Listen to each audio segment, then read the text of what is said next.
I'm curious how you get your partners, or even just thinking about marketers, to go from I know all the answers to I'll set up the right foundation. The most common symptom you would see of this in the marketing world is an organization where power or perceived power or ego comes from the amount of money that you're spending. In my experience with incrementality testing, it's very common to get a string of sort of neutral or negative tests, which they're great, eye-opening, and wonderful. It is somewhat demoralizing to get like 5 of those in a row. It's a blow to the ego of the people who have been championing those channels within the organization.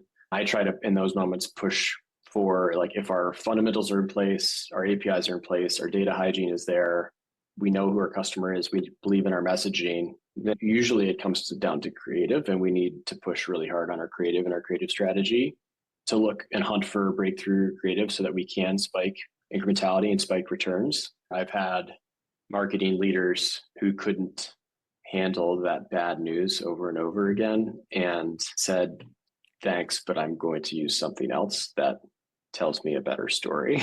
Not their words, but that's essentially what they did. Maybe they might go back to a last touch model where maybe all your business is driven by word of mouth because you've got a great product, but people happen to be clicking paid search ads as they come in to buy. Then they get to spend more money and they get to crank things up and feel good, and their budget doesn't go away the next planning cycle. It's certainly easier to manage if you can help them find breakthroughs and continue to increase spend, right? Yeah, and like that's when we can do scale up tests, and there, not everything has to be treatment versus control. Like it can be A/B testing or other forms of optimization.